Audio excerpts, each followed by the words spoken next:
Hello everyone, स्वागत है आप सभी का। आज हम देखने वाले हैं बी फार्मा फर्स्ट सेमेस्टर के मोस्ट इंपोर्टेंट क्वेश्चंस।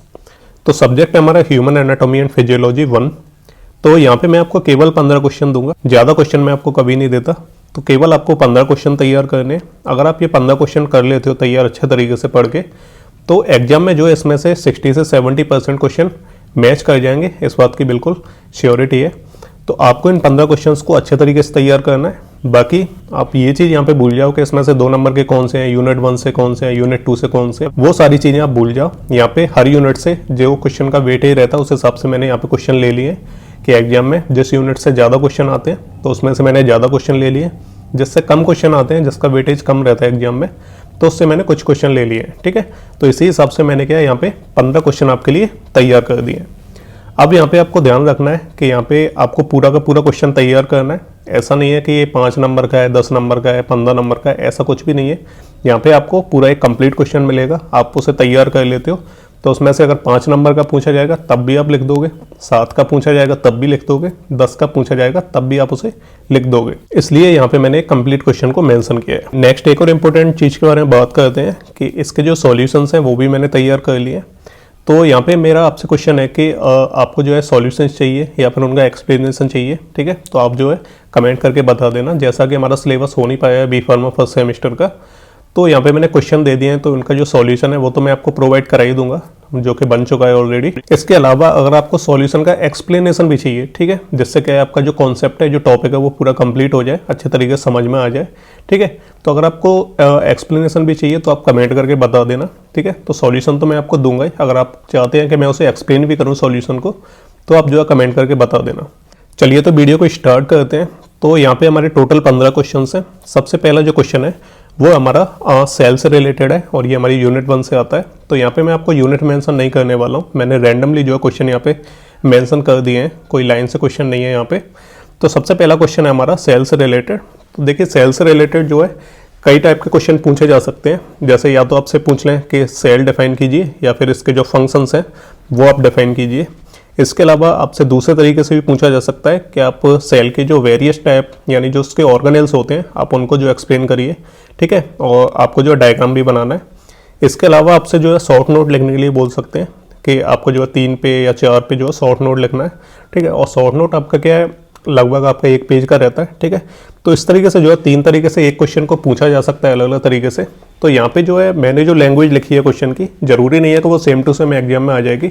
बाकी टॉपिक या हमारा जो कॉन्सेप्ट है वो सेम रहेगा, बस लैंग्वेज चेंज हो सकती है। तो ये चीज़ आपको ध्यान रखनी है। तो 3 तरीके से क्वेश्चन को पूछा जा सकता है। शॉर्ट नोट की फॉर्म में पूछ सकते हैं, या फिर आपसे जो है पूरा जो एक डायग्राम के साथ आपको जो है वेरियस जो पार्ट होते हैं सेल के वो एक्सप्लेन करने के लिए बोल सकते हैं। तो इस तरीके से हमारा जो पहला क्वेश्चन यहाँ पे बन जाता है सेल से रिलेटेड। सेकंड जो हमारा क्वेश्चन आता है वो आता है हमारा टिश्यू से रिलेटेड। तो टिश्यू क्या होता है और कितने टाइप के टिश्यू होते हैं ह्यूमन बॉडी के अंदर, और इसके अलावा उनके फंक्शंस क्या होते हैं। ठीक है, तो ये भी हमारा क्या है एक इंपॉर्टेंट क्वेश्चन बन जाता है सेकंड क्वेश्चन। थर्ड क्वेश्चन आता है वो आता है हमारा हीमोस्टेसिस। ठीक है, कि हीमोस्टेसिस क्या होता है, सबसे पहले आपको डेफिनेशन लिखनी है। इसके अलावा जो हीमोस्टेसिस का जो फीडबैक मैकेनिज्म रहता है, जैसे हमारी बॉडी में कुछ भी चेंजेस आते हैं या बॉडी का टेम्परेचर ज़्यादा बढ़ जाता है, ठीक है, या फिर हमारी बॉडी में कोई कट लग के जो ब्लीडिंग होती है, तो वापस से बॉडी उसे कैसे जो है नॉर्मल स्टेट में लेके आती है, कैसे क्लॉटिंग हो जाती है, या फिर बॉडी का टेम्परेचर कैसे डाउन होता है। तो ये क्या होता है, एक फीडबैक मैकेनिज्म होता है, और इसी को हम जो हीमोस्टेसिस बोलते हैं। तो इसका एक जो फीडबैक मैकेनिज्म होता है कि किस तरीके से काम होता है, तो उसको आपको जो एक्सप्लेन करना है। ठीक है, इसके अलावा डेफिनेशन वगैरह हीमोस्टेसिस की आप चाहे तो जो है एक सिंपल सा डायग्राम भी बना सकते हैं। ये हमारा थर्ड क्वेश्चन हो गया। नेक्स्ट हम बात करते हैं फोर्थ क्वेश्चन की, जो है हमारा function and structure of skin. ठीक है, अब बेसिकली देखो क्या होता है कि अगर आपसे बोला है कि explain the structure and functions of skin. ठीक है, तो अगर आपको स्ट्रक्चर जो एक्सप्लेन करने के लिए बोला है स्किन का, तो स्ट्रक्चर का मतलब होता है कि स्किन में जितने भी पार्ट होते हैं उस सभी को जो आपको लिखना होगा, उनके बारे में थोड़ा थोड़ा आपको लिखना होगा। तो ये होता है स्ट्रक्चर को एक्सप्लेन करना। अगर आपको बोला है कि डायग्राम बनाना है आपको, यानी अगर आपको बोला है कि define skin with the help of diagram, ठीक है, तो आपको जो है क्या है डायग्राम बना देना है स्किन का। और बाकी आपको स्ट्रक्चर को एक्सप्लेन करने के लिए बोला है, तो स्किन में जितने भी पार्ट होते हैं वो सारे के सारे आपको एक्सप्लेन करने पड़ेंगे। तो ये हो जाता है हमारा 4th नंबर का क्वेश्चन। नेक्स्ट हम बात करते हैं एक और क्वेश्चन हमारा क्वेश्चन नंबर 5 इसमें हमारे वेरियस टाइप के जो जॉइंट्स होते हैं ह्यूमन बॉडी के अंदर, जैसे वॉल एंड सॉकेट जॉइंट हो गए, इसके अलावा सैडल जॉइंट्स हो गए, हिंज जॉइंट हो गए, ठीक है। तो वेरियस टाइप के जो जॉइंट्स होते हैं ह्यूमन बॉडी में, तो उनको आपको एक्सप्लेन करना होगा। उनका चाहे तो आप छोटा छोटा डायग्राम भी बना सकते हैं, मैं सॉल्यूशन में आपको प्रोवाइड कर दूंगा। इसके अलावा इसी क्वेश्चन को एक और तरीके से पूछा जा सकता है, right note on various type of joints in human body, ठीक है। या तो आपको एक्सप्लेन करने के लिए बोल सकता है या फिर आपसे बोल सकता है कि आपको जो है नोट लिखना है ना। तो दो तरीके से क्वेश्चन को पूछा जाता है। तो ये हमारा क्वेश्चन नंबर 5 हो गया, जो कि इंपॉर्टेंट क्वेश्चन है। नेक्स्ट हमारा आता है क्वेश्चन नंबर 6, ठीक है। और ये भी हमारा क्या है, मोस्ट इंपॉर्टेंट क्वेश्चन है, ठीक है। क्वेश्चन नंबर 6 में है कि जो ब्लड होता है, तो ब्लड का कंपोजिशन क्या होता है, यानी ब्लड में जो क्या क्या चीज़ें प्रेजेंट होती हैं। ब्लड यानी किससे मिलकर बना होता है, ठीक है। तो ब्लड का कंपोजिशन क्या है, जैसे प्लाज्मा हो गया, ठीक है।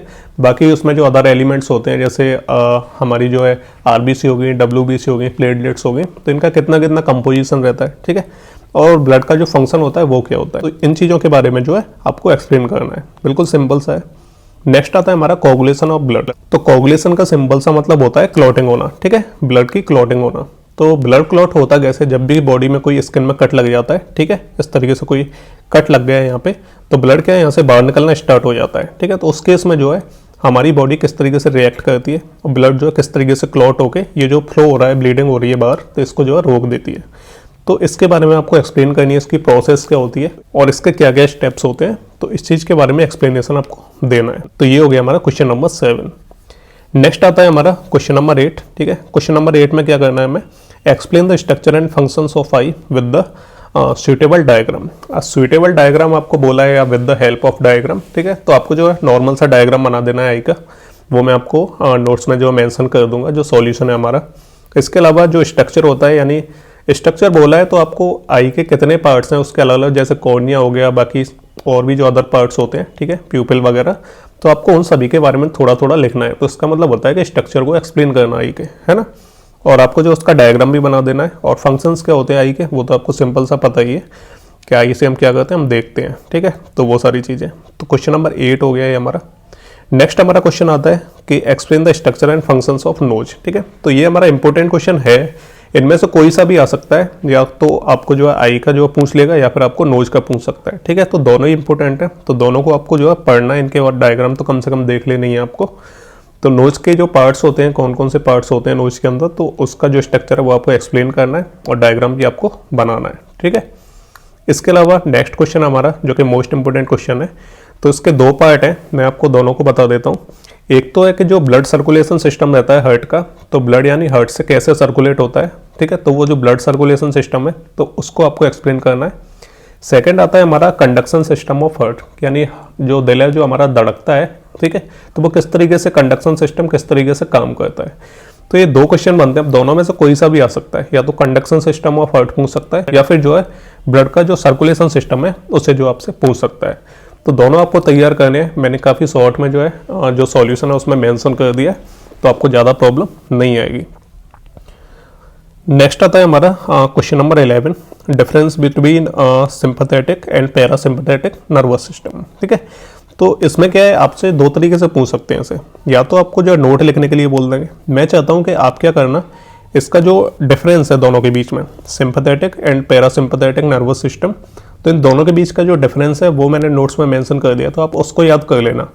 तो अगर डिफरेंस पूछेगा तब तो आप डिफरेंस लिख ही दोगे। अगर नोट लिखने के लिए बोल दे तब आपको क्या करना है कि जो आपने डिफरेंस देखे थे ना, एस एन एस के डिफरेंस, और ये क्या है, सॉरी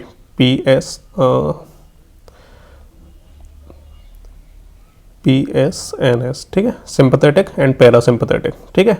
तो आपको क्या है, पहले तो आपको इनके डिफरेंस याद रखने हैं। अगर आपसे नोट लिखने के लिए पूछते तो पहले आपको क्या करना है कि जो सिंपैथेटिक नर्वस सिस्टम है ना, तो पहले इधर का पूरा लिख देना है आपको, और उसके बाद जो है पैरासिम्पैथेटिक हेडिंग डाल के फिर आपको इधर का पूरा लिख देना है, ठीक है। तो इस तरीके से आप दोनों तरह से जो लिख सकते हो। आप डिफरेंस आपसे पूछे तो आप डिफरेंस की तरह लिख देना, नोट की तरह पूछे तो आप जो है एक एक करके दोनों की हेडिंग डाल के दोनों का मटेरियल जो आपको लिख देना है। इस तरीके से आप एक बार में 2 तरह के जो क्वेश्चन है उनको आप कवर कर सकते हो, ठीक है। ये हो गया हमारा। नेक्स्ट आता है हमारा क्वेश्चन नंबर 12। इसमें आपको जो ईसीजी जो होती है ना, इलेक्ट्रोकार्डियोग्राम, ठीक है, जैसे कि हार्ट रेट वगैरह ये सारी चीज़ें देखी जाती हैं, तो उसके बारे में आपको लिखना है। आपसे जो नोट वगैरह पूछ सकता है, या फिर उसके जो पार्ट्स होते हैं, तो पार्ट्स में कुछ नहीं होता है, बस उसमें जो वेव्स जो चलती हैं मशीन के अंदर, ठीक है, इस तरीके से इस तरीके से स्क्रीन होती है, उसके ऊपर ऐसे ऐसे करके एक लाइन चलती है, ठीक है। तो ये क्या वेव होती है, तो इसमें टी वेव होती है, एस वेव होती है, आर वेव होती है, ठीक है। तो उन सभी के बारे में जो पूछा जाता है और वही इसके पार्ट होते हैं ईसीजी के, है ना। तो इस तरीके से आपको इलेक्ट्रोकार्डियोग्राम पर जो है नोट लिखने के लिए बोल सकता है। तो आपको क्या है, मैंने जो है सॉल्यूशन में नोट मेंशन कर दिया, तो आप जो है उसे याद कर लेना, उसके पार्ट्स हैं उसको याद कर लेना। बाकी आपको इस तरीके से लाइनें बना देनी है डायग्राम की फॉर्म में, बिल्कुल सिंपल है। नेक्स्ट जो क्वेश्चन आता है वो आता है हमारा क्वेश्चन नंबर 13, ठीक है। क्वेश्चन नंबर 13 में क्या है, आपको एनीमिया के बारे में लिखना है, एनीमिया क्या होता है। और एनीमिया भी हमारा क्या है, अलग अलग टाइप का होता है, आई थिंक 4 या 5 टाइप का एनीमिया होता है हमारा। तो उसके बारे में आपको जो डिफरेंट टाइप्स होते हैं एनीमिया के, उनके बारे में भी आपको लिखना है ना। उसके कॉजेस लिखने हैं, उसके सिम्टम्स लिखने हैं, जो कि मैंने नोट्स में मेंशन कर दिए हैं, तो आप उनको याद कर लेना। क्वेश्चन नंबर 14 आता है हमारा लिम्फेटिक सिस्टम के ऊपर। अब ये इतना ज़्यादा इंपॉर्टेंट नहीं है, लेकिन फिर भी मैंने इसे मेंशन कर दिया क्योंकि कभी भी इसे पूछा जा सकता है। तो आपको लिम्फेटिक सिस्टम के बारे में पता तो होना ही चाहिए, ठीक है। तो आप उसे रीड कर लेना, एग्जाम में आएगा नहीं आएगा वो बात का इश्यू है, आपको उसके बारे में एटलीस्ट पता तो होना ही चाहिए, है ना। और फिर एक और आता है हमारा क्वेश्चन नंबर 15, जो हमारा लास्ट क्वेश्चन है, ठीक है। और इसके 2 पार्ट है, इसे मैंने 2 पार्ट में डिवाइड किया है। पहला इसका सेल साइकिल, ठीक है। सेल साइकिल क्या होती है, तो सेल डिवीजन या सेल साइकिल जो भी वो पूछे, तो आपको जो एक ही चीज़ लिखनी है वो मैंने नोट्स में मेंशन कर दी है। तो आप सेल साइकिल को याद कर लेना, सेल डिवीजन पूछे आप तब भी आपको वही लिख देना है, कोई टेंशन वाली बात नहीं है। और इसके अलावा एक और इसमें आता है सेल जंक्शन, जो कि मोस्ट इंपॉर्टेंट क्वेश्चन है, ठीक है। तो इसको ही मैं IMP लिख देता हूँ। तो ये भी क्या है, हमारा एक इंपॉर्टेंट क्वेश्चन है। तो सेल जंक्शन क्या होता है और कितने टाइप के सेल जंक्शंस होते हैं, तो इसके बारे में आपको आंसर लिख देना है। तो ये हमारे टोटल क्या है 15 क्वेश्चन हैं। और अगर आप ये 15 क्वेश्चन कर लेते हो तो मैं बिल्कुल आपको श्योरिटी दे सकता हूँ कि आपके जो है 50 से 60 और मैं तो बोलता हूँ 60 से 70% क्वेश्चन भी इसमें से आ सकते हैं। बस लैंग्वेज आपकी जो चेंज हो सकती है, क्वेश्चन पूछने का तरीका अलग हो सकता है, वो हमारा अलग इश्यू है, उसके बारे में आपको टेंशन नहीं लेनी है। आपको बस जो है चीज़ें याद होनी चाहिए, पता होनी चाहिए, ठीक है। तो ये थे हमारे टॉप 15 मोस्ट इंपोर्टेंट क्वेश्चन। अब आपको जो कुछ चीज़ें याद रखनी है, ये क्वेश्चन आपको तैयार करने हैं। इसके अलावा आपको इनका सॉल्यूशन मैं आपको प्रोवाइड कर ही दूंगा, आप कमेंट में जो मेंशन कर देना। और आपको जो अगर इनका एक्सप्लेनेशन चाहिए, अच्छे से हर टॉपिक को समझना है, तो मैं आपको 2 या 3 पार्ट में इन सभी टॉपिक्स को समझा दूंगा आपको, ठीक है। यानी सभी क्वेश्चन के आंसर को आपको एक्सप्लेन कर दूंगा अच्छे तरीके से।